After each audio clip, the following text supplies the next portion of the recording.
नमस्ते, स्वागत है आपका साधना में भगवत गीता अध्ययन, जिसके माध्यम से हम अपने मन को समझने का प्रयास करते हैं। और आज भगवान की कृपा से हम दूसरा अध्याय समाप्त करने जा रहे हैं और तीसरा अध्याय शुरू करेंगे नेक्स्ट टाइम। तो गुरु ब्रह्मा के श्लोक से स्टार्ट करते हैं। हाथ जोड़ लीजिए। गुरु ब्रह्मा गुरुर्विष्णु गुरुर्देवो महेश्वरः गुरु साक्षात् परब्रह्मा तस्मै श्री गुरुवे नमः। तो ये दूसरा अध्याय सेकंड सबसे लंबा चैप्टर है। सबसे लंबा तो आई थिंक चैप्टर 18 है। तो हम एक रिकैप करते हैं जो हमने पिछले क्लास में किया। राग द्वेष विमुक्तस्तु विषयानिन्द्रियश्चरन् आत्मवश्य विधेयात्मा प्रसादम् अधिगच्छति प्रसादे सर्वदुःखानां हानिरस्योपजायते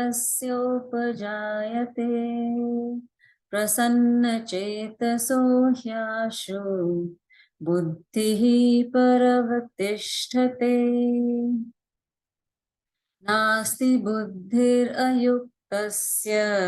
न चायुक्तस्य भावना न चाभावयतः शान्तिरशान्तस्य कुतः सुखम् इन्द्रियाणां हि चरतां यन्मनोनुविधीयते तदस्य हरति प्रज्ञा वायुर्नाव इवाम्भसि। हाँ, भगवान ने यहाँ पे बड़ा ही सुंदर दृष्टांत दिया था कि जिस तरह एक नाव एक वायु से इधर उधर चल जाती है जो एंकर्ड नहीं होती है ना। तो उसी तरह हमारी जो बुद्धि है हमारे सेंसेस के थ्रू इधर उधर भटक जाती है अगर हम उसको कंट्रोल नहीं करते हैं। और यहाँ पे राग द्वेष विमुक्तस्तु मतलब जो free from likes and dislikes है। और हमने पहले भी देखा है कि हम ऐसे ही अपने डिजायर्स या लाइक्स और डिसलाइक्स से राग द्वेष से फ्री नहीं हो सकते। हमको उनको ट्रांसेंड करना पड़ता है समझ से। जैसे एक छोटा बच्चा कभी भी नहीं चाहता कि वो खिलौना छोड़ दे, है ना। उसको कोई बेटर खिलौना मिलता है तभी वो पुराना खिलौना छोड़ता है। उसी तरह हमारा मन भी होता है, क्योंकि हमेशा हमारा मन कोई अच्छी चीज को पकड़ना चाहता है, वो जिसमें अपना भला वो देखता है। मन हमेशा ऐसी चीज को पकड़ के रखना चाहता है जिसमें उसका भला रहता है। तो कई बार ऐसा होता है लोगों को कुछ ऐसी चीजों में भला लगता है जो उनके स्पिरिचुअल ग्रोथ के लिए कंड्यूसिव नहीं है, फिर भी वो उनको पकड़ के रखते हैं। बट जैसे ही उनको समझ में आता है कि ये मेरे लिए अच्छा नहीं है, मेरे लिए ये करना अच्छा है दूसरी चीज, तो वो उसको छोड़ के दूसरे को पकड़ लेता है, बिकॉज मन हमेशा किसी चीज पे टंगना चाहता है। तो यही भगवान बोल रहे थे कि जिनको ये समझ नहीं आता, नास्ति बुद्धि युक्तस्य, उनको ये भावना ही नहीं आती है, उनको उस कॉन्टेम्पलेशन ही नहीं होता है, तो ऐसे लोगों को कभी शांति भी नहीं मिलती है, क्योंकि उनका मन हमेशा इधर उधर विचरता रहता है। और प्रसाद से भगवान ने बोला था, प्रसाद का एक मतलब होता है कि वो क्लैरिटी या ट्रैंक्विलिटी, वो पीस, वो शांति की बात कर रहे हैं, जो सारे दुख की हानि कर देता है, मतलब सारा दुख समाप्त हो जाता है। चलिए आगे देखते हैं कि चैप्टर 2 के एंड में क्या है। तस्माद्यस्य महाबाहो तस्माद्यस्य महाबाहो निगृहीतानि सर्वशः इन्द्रियाणि इन्द्रियार्थेभ्यस् तस्य प्रज्ञा प्रतिष्ठिता। तस्मात् देयरफॉर महाबाहो, रिमेंबर अर्जुन को महाबाहो बोला था, माइटी आर्म्ड। निगृहीतानि सर्वशः, जिन्होंने सारा कुछ कंप्लीट रिस्ट्रेन कर लिया है ना, कंप्लीट रिस्ट्रेन कर लिया है फ्रॉम द सेंस ऑब्जेक्ट, अपने सेंसेस को रिस्ट्रेन कर लिया है, उसका ही विजडम फॉर्म होता है, उसके अंदर ही ज्ञान की प्रतिष्ठा होती है। ज्ञान में वो बिल्कुल एस्टैब्लिश्ड होता है। तो यहाँ पे बहुत लोग ऐसा बोलते हैं ना कि मैं तो कुछ नहीं करता हूँ, बस मुझे खाने का शौक है। तो यहाँ भगवान वो नहीं बोल रहे, भगवान बोले सारे सेंसेस को कंट्रोल। ऐसा नहीं हो सकता कि आप बाकी अपना योगा ध्यान सब कर रहे हो बट खाने के समय आपकी जीभ बिल्कुल आउट ऑफ कंट्रोल चली जाती है ना। तो यहाँ पे ध्यान देने वाले होते हैं कंप्लीटली, सर्वशः। सर्वशः बहुत इंपॉर्टेंट वर्ड है। तो ऐसा सोच सकते हैं कि माय गॉड कितना कुछ कंट्रोल करना पड़ेगा, लेकिन यहाँ पे अगर मैं बता रही हूँ कि कंट्रोल करने की बात ही नहीं है, ये समझ से उस चीज को पार करना है। इनिशियली आपको हो सकता है डिफिकल्ट लगे एक साधक को, बट धीरे धीरे करके आपको वही अच्छा लगने लगेगा अगर आप अपनी साधना जारी रखते हो। यहाँ पे एक डिसर्नमेंट चाहिए। डिसर्नमेंट मतलब एक एबिलिटी टू डिस्क्रिमिनेट, है ना, विवेक शक्ति से क्या अच्छा है क्या बुरा है वो चाहिए। और जब आपको समझ में आ जाता है कि दुनिया से आपको सुख नहीं मिलने वाला है, ओके, आपको अपने अंदर ही खुशी देखनी पड़ेगी। पहले तो आप उसको समझते हो, पहला स्टेप है कि समझते हो कि खा के मेरा ही पेट खराब होने वाला ज्यादा, अगर मुझे कुछ समस्या है तो मुझे ही उसका उपाय करना है, कहीं बाहर उपाय नहीं मिलेगा। पहली बात वो समझने वाली बात है।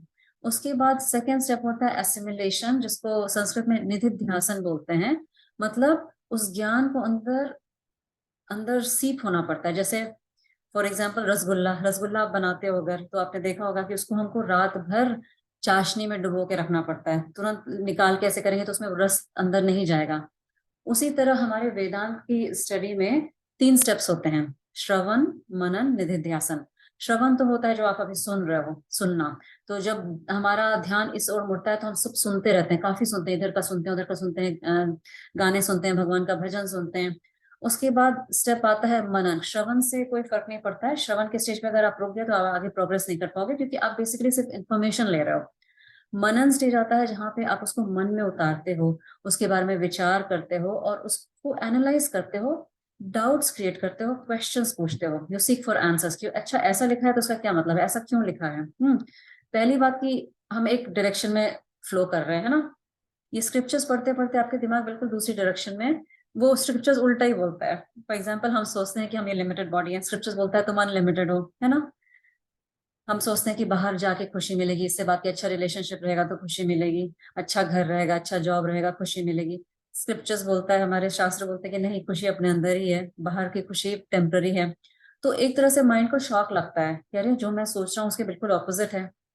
तो मनन का स्टेज आता है कि आप कॉन्टेम्पलेट करते हो और अपने बुद्धि के हिसाब से उसको समझने का प्रयास करते हो। तीसरा स्टेज होता है निधिध्यासन, मतलब very deep contemplation, sitting in meditation and उसको पूरे ज्ञान को अंदर अब्सॉर्ब करना। जब तक निधिध्यासन का स्टेज नहीं करोगे, आप बैठोगे नहीं साइलेंस में आपके साथ, एवरीडे बेसिस पे साधना नहीं करोगे, वो ज्ञान अंदर से प्रकाशित नहीं होगा। और ये कंट्रोल या रिस्ट्रेन की बात नहीं है, this is not an act of will. आप जबरदस्ती कुछ अपने माइंड को नहीं करा सकते, बट अंडरस्टैंडिंग करके वो ज्ञान देके पूरा रिवर्सल ऑफ ओरिएंटेशन होता है, पूरे अपने बुद्धि को परिवर्तित कर सकते हो। उसी में, उसी तरह, उसी लोगों में वो ज्ञान सीप इन होता है, अंदर घुसता है, जिसमें कंप्लीट कंट्रोल होता है। नेक्स्ट देखते हैं। नेक्स्ट बड़ा ही एक पोएटिक वर्स है और it's one of my favourite versus. या निशा सर्वभूतानां, या निशा सर्वभूतानां, तस्यां जागर्ति संयमी, तस्यां जागर्ति संयमी, यस्यां जागृति भूतानि, यस्यां जागृति भूतानि, सा निशा पश्यतो मुनिः, सा निशा पश्यतो मुनिः। या निशा सर्वभूतानां, निशा मतलब रात्रि, night. What is night for all beings? तस्याम जागृति संयमी, एंड द रिस्ट्रेन वन संयमी, जो संयम में रहता है, बेसिकली मुनि या साधक के बारे में बोला गया है, दैट इज अवेक। इसका मतलब क्या है कि साधक उल्लू होता है, रात भर जग के साधना करता है, इसका ये मतलब नहीं है। नेक्स्ट 2 लाइन्स में देखते हैं। यस्याम जागृति भूतानी, जब सारे लोग जगे रहते हैं, सा निशा पश्यतो मुने है, वो उसको नाइट उसके लिए रहता है, मुनि के लिए। मुनि मतलब एक वाइस पर्सन, मननशील, जिसका मन हमेशा एक कॉन्टेम्पलेशन स्टेज में हो, ध्यान के स्टेज में हो, उसको मुनि यहाँ बोला गया है। तो ये नेचर ऑफ अ स्थित प्रज्ञ बोला गया है, एक साधक के बारे में बोल सकते हैं। And night is the representation of dream of ignorance, मतलब रात्रि है एक अंधकार, जैसे हम एक मेटाफर यूज करते हैं, अंधकार है किसका, अज्ञान का अंधकार है, अज्ञान की नींद बोल सकते हैं। क्या क्या अज्ञान की नींद हो सकती है, जैसे सब लोग दुनिया में विचर रहे हैं, इधर उधर जा रहे हैं, मॉल जा रहे हैं, शॉपिंग कर रहे हैं, या फिर शो ऑफ कर रहे हैं अपने प्रॉपर्टीज का। बहुत लोग होते हैं ना, नया घर खरीदा, नई कार खरीदा, उनको शो ऑफ करना था, वीडियो खींच के भेजते हैं, उसके बारे में बढ़ चढ़ के बातें करते हैं। या कहीं वेकेशन पे गए, सबको लगता है कि अरे वाह हम इतने अच्छे वेकेशन पे गए, सबको बताना है। उसी में खुशी महसूस करते हैं, उसमें एक संयमी को कोई इंटरेस्ट नहीं आता है। उसको पता है क्या इंपॉर्टेंट है क्या नहीं इंपॉर्टेंट है। उसको कोई लालच भी दे कि चलो रात में बैठ के 2 मूवी देखते हैं, बड़ी अच्छी मूवी आई है, लेकिन उसको सोना होता है क्योंकि उसको सुबह उठ के साधना करनी होती है। तो जो जिस चीज में लोग प्लेजर ढूंढते हैं, बेसिकली खुशी ढूंढते हैं, वो एक साधक को या संयमी को लगता है कि वो खुशी में अंधकार है, जो बाकी लोग नहीं देख पा रहे हैं। ये किसी भी चीज में हो सकता है। ये बच्चों को वैल्यू सिखाने में भी हो सकता है, अपनी भाषा सिखाने में भी हो सकता है। बहुत लोग बोलते हैं कि क्यों अपनी भाषा सिखानी है, यहाँ पे आजकल तो सब इंग्लिश बात करते हैं, क्यों बच्चों को अपनी पौराणिक कथाएं बतानी है, उस सब का क्या मतलब है। बट जो इनकी इंपॉर्टेंस समझता है उनको पता है कि क्यों बताना चाहिए, वहीं से वैल्यू सिस्टम जनरेट होता है। तो जो नॉर्मल लोग करते हैं, धीरे धीरे आपको लगेगा अरे इसमें क्या प्लेजर उनको मिल रहा है, वो आपके लिए रात जैसा फील होगा, है ना, लगेगा इसमें कुछ मजा ही नहीं है, जबकि बाकी दुनिया भर के लोग उसमें मजा लेते रहेंगे। आप अगर साधना के पथ पे हैं तो आपको लगेगा this is not at all important for me. उसमें आपको कोई रस लगना बंद हो जाएगा, उसमें आपको कोई इंटरेस्ट नहीं आएगा। वही वही सेकेंड पार्ट में बोला गया है, जहाँ पे सब लोग जगे रहते हैं, जहाँ पे सब एंजॉय करते रहते हैं, वो आपके लिए नाइट रखता है ना। तो बेसिकली यही है कि पूरी दुनिया एक डायरेक्शन में जा रही है, आपको वो डायरेक्शन में अंधकार दिखता है। आप दूसरे डायरेक्शन में जा रहे हो जहाँ बाकी लोग को अंधकार, बाकी लोग को लगता है क्यों सैटरडे सुबह उठ के योगा करना है, भगवत गीता क्यों पढ़ना है सुबह सुबह 6 उठ के। लेकिन आपको उसमें प्रकाश लगता है, बाकी लोग को उसमें अंधकार लगता है कि अरे मंडे टू फ्राइडे इतनी मेहनत करते हैं, सैटरडे तो सो लें एटलीस्ट, है ना। तो वीकेंड शायद सोने के लिए है उनके लिए, बट आपके लिए हो सकता है आप ऐसा सोचते हो कि नहीं वीकेंड है तो ज्यादा टाइम है, तो मैं ज्यादा टाइम अपने साधना पे स्पेंड कर सकता हूँ। तो इसका वही मतलब है, और ये आप अपने प्रैक्टिकल लाइफ में कहीं भी अपना सकते हो। वेदर अच्छा खाना खाना, बच्चों को वैल्यूज देना, अपनी भाषा सिखाना, शो ऑफ नहीं करना। पूरी दुनिया शो ऑफ में लगी हुई है ना, या फिर गिफ्ट्स देने में लगी हुई है। आप एक डिफरेंटली सोचते हैं, आपकी माइंडसेट एक डिफरेंट इसमें आ जाती है। तो इस श्लोक का वही मतलब है कि जो दूसरों को दिन लगता है, जिसमें मजा आता है, उसमें आपको इतना मजा नहीं आता। जिसमें आपको मजा आता है, बाकी लोग को लगता है इसमें क्या मजा है ना। वही है।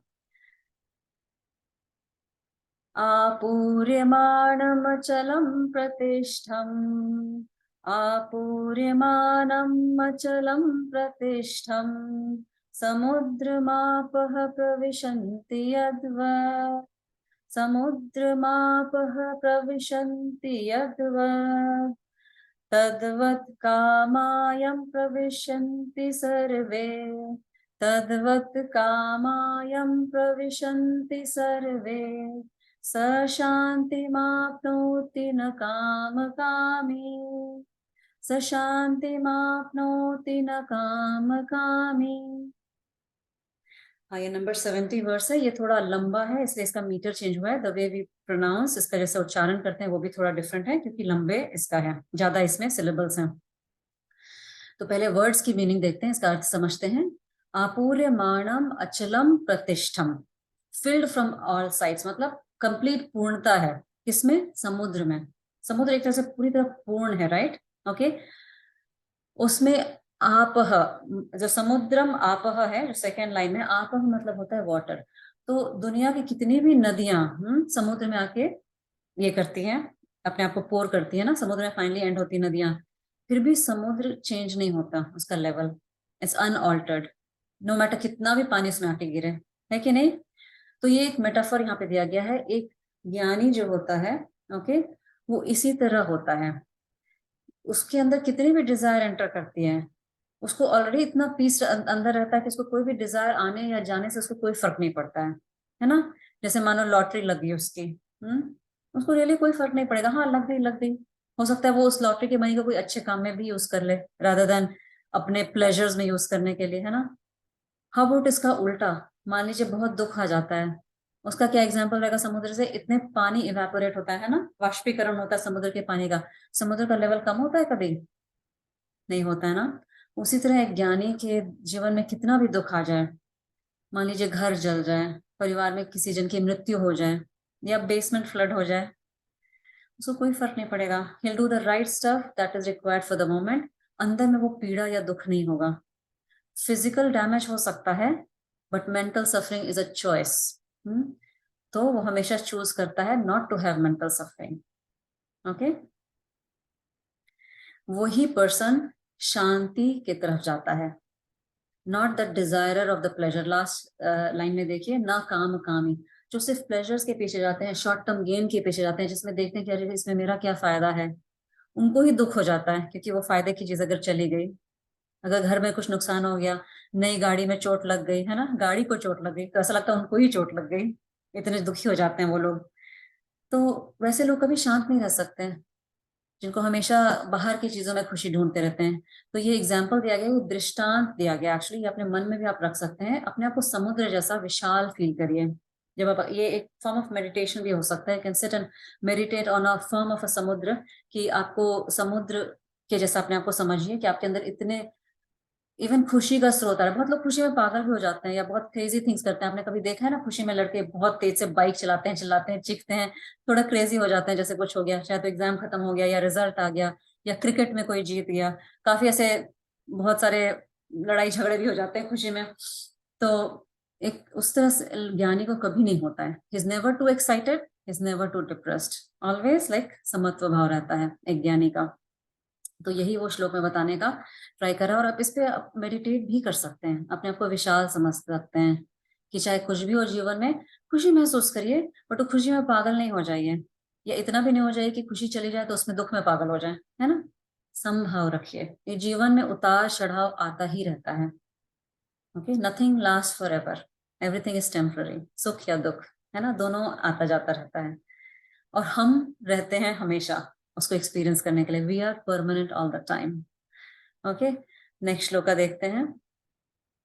विहाय का विहाय कामान यः सर्वान्, विहाय कामान यः सर्वान्, पुमांश्चरति निःस्पृहः, पुमांश्चरति निःस्पृहः, निर्ममो निरहङ्कारः, निर्ममो निरहङ्कारः, स शान्तिम् अधिगच्छति, स शांतिम अधिगच्छति। हाँ, विहाय कामान यह सर्वान, giving up all the desires, like giving up totally. Again giving up से ये मतलब नहीं समझना है जबरदस्ती आपको करना है, आपको फोर्सफुली करना है, देयर इज नो कंट्रोल। जैसे आप चाय पीना छोड़ सकते हो, कॉफी पीना छोड़ सकते हो, बट उसकी चाहत नहीं छोड़ सकते हो, है ना।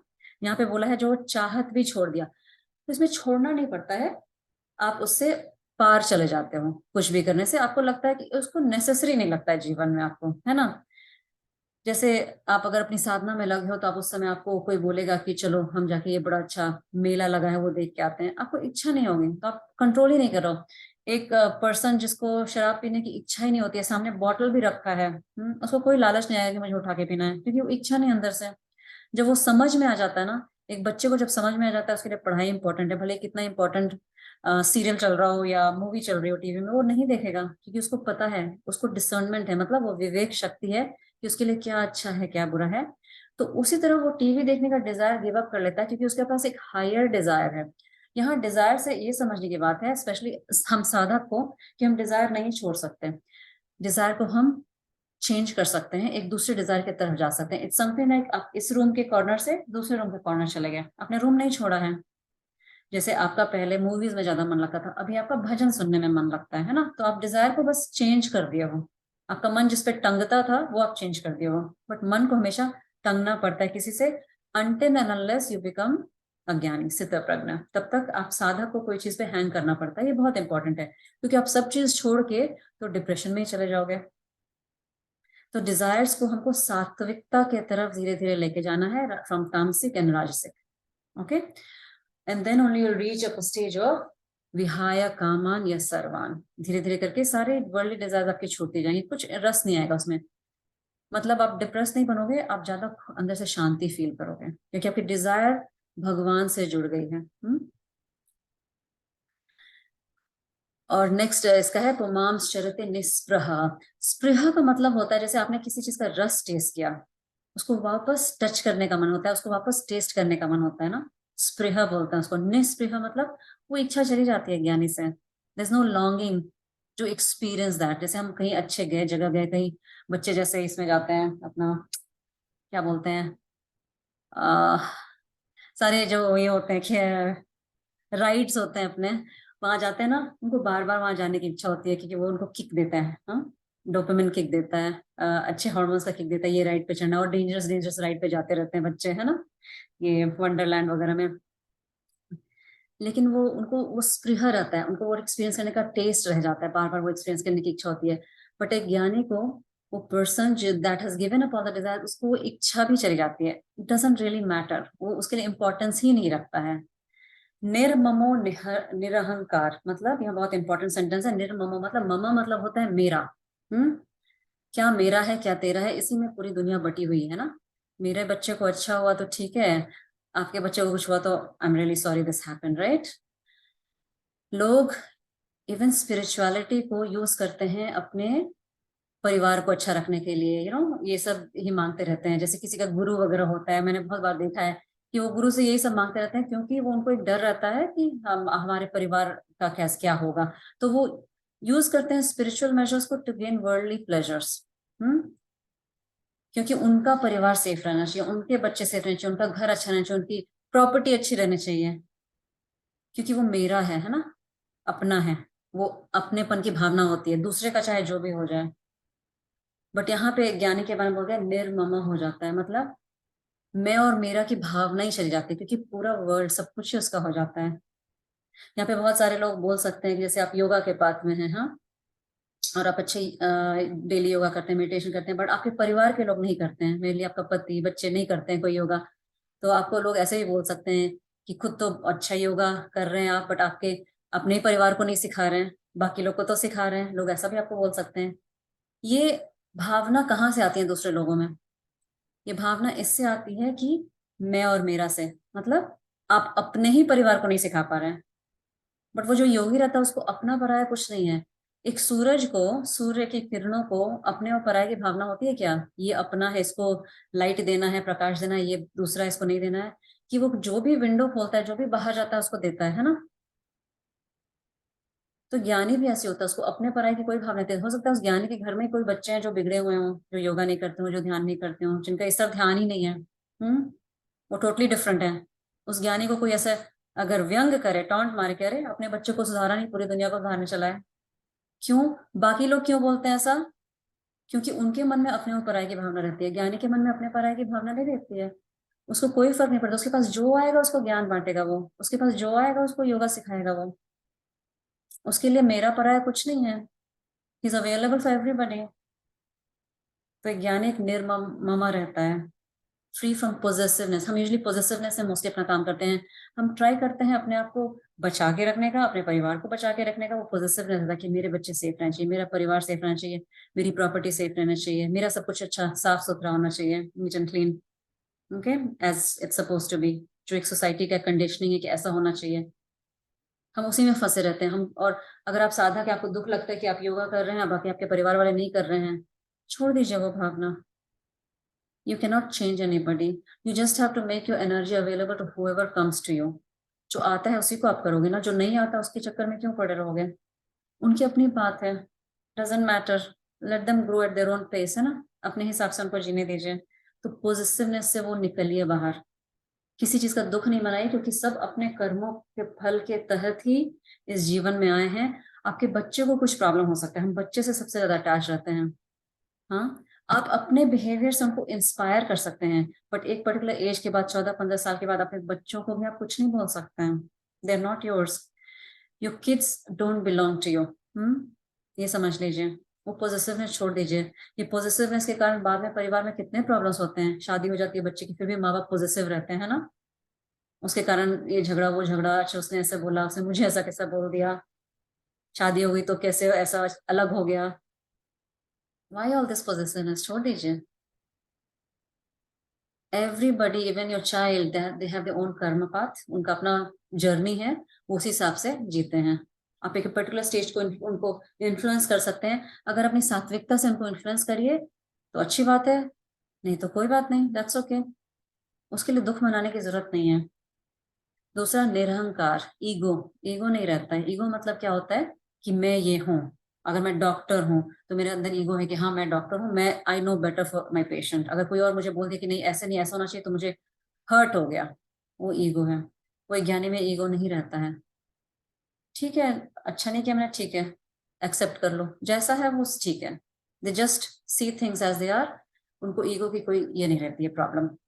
तो ऐसे लोगों में जो निर्मम और निरंकार रहते हैं, दे ओनली अटेन पीस, उनको ही शांति मिलती है।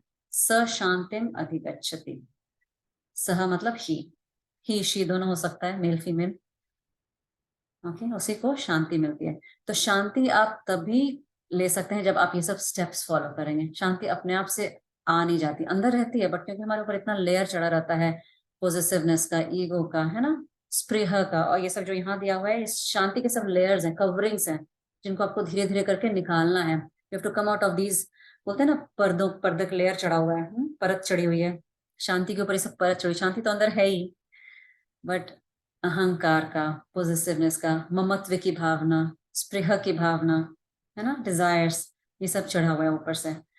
बट ये इतना आसान नहीं है, साधना करनी पड़ती है, बहुत ज्यादा समझना पड़ता है सब चीज को, और धीरे धीरे समझ में आने लगता है। You just have to be present. Try करिए जितना प्रेजेंट मोमेंट में रह सके उतना रहें, चाहे आप जो भी काम कर रहे हैं, सांस पे ध्यान देते रहिए। No matter what you doing, be connected to your breath, क्योंकि अंदर जो है वो बाहर अपने आप आएगा ही, एज लॉन्ग एज आप इंटरफेयर नहीं करते, आपका माइंड इंटरफेयर नहीं करता, है ना। And that's the best way to live your life, be mindful of your breath every moment. वही आपको उस शांति तक लेके जाएगा। That's a promise of Bhagavad Gita. Okay, let's see the last shloka of chapter 2। अंतिम श्लोका है, एषा ब्राह्मी स्थितिः पार्थ, एषा ब्राह्मी स्थितिः पार्थ, नैनां प्राप्य विमुह्यति, नैनां प्राप्य विमुह्यति, स्थित्वा स्थित्वा स्यामन्तकालेऽपि, स्थित्वा स्यामन्तकालेऽपि ब्रह्म निर्वाण गच्छति मृच्छति, ब्रह्म निर्वाण रच्छति। एषा दिस, ओके, ब्राह्म स्थिति पार्थ, स्टेट ऑफ रियलिटी। ये जो स्टेट ऑफ रियलिटी है, जो मैंने बोला कि सांस पे ध्यान दे दे कि आप ज्ञानी बन सकते हो, वो ज्ञानी की जो स्टेट ऑफ रियलिटी होती है, एट दैट पॉइंट, उस स्टेट पे पहुंचने के बाद आपके मन से सारे डेल्यूजन यहाँ बोला गया है, बट कंफ्यूजन भी बोल सकते हैं, सब कुछ हट जाता है, एक क्लैरिटी आ जाती है। ओके, आप किसी भी गिल्ट में, फियर में, डर में, क्रोध में नहीं रहते हो। ओके, एंड अगर आप उस स्थिति को प्राप्त कर लेते हो, okay, till the end of your life, जब तक ये शरीर खत्म नहीं होता, वो ब्रह्म में प्राप्ति हो जाती है, मतलब निर्वाण मिल जाता है। निर्वाण का बेसिकली मतलब होता है, निर्वाण मतलब होता है एक्सटिंग्विश, मतलब बुझ जाना किसी चीज का। ओके, टू एक्सटिंग्विश समथिंग, तो बेसिकली इस बुझना, किसका बुझना, ईगो का बुझना। ओके, मन पार जा चुका है, भगवान भगवान से मिल चुका है, ब्रह्म निर्वाण इच्छति, at the end of life that वो ब्राह्मण को अटेन कर लेता है। बेसिकली वो जीवन मुक्त बोलते हैं, वो टेक्निकल टर्म है, जीवन मुक्त हो जाता है, और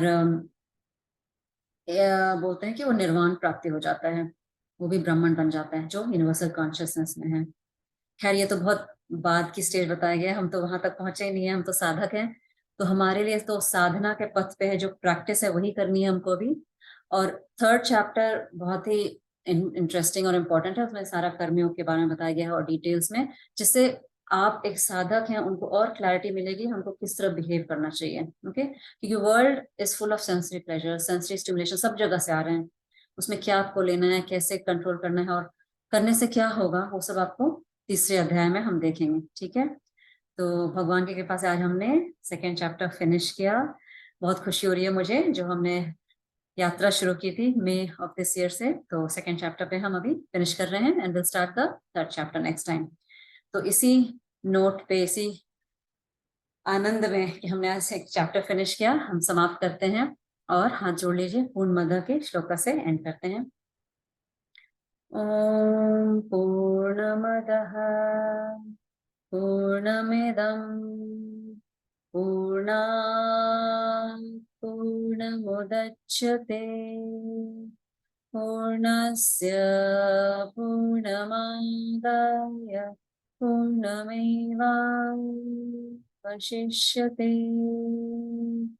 ओम शांति शांति शांति। बहुत बहुत धन्यवाद आने के लिए।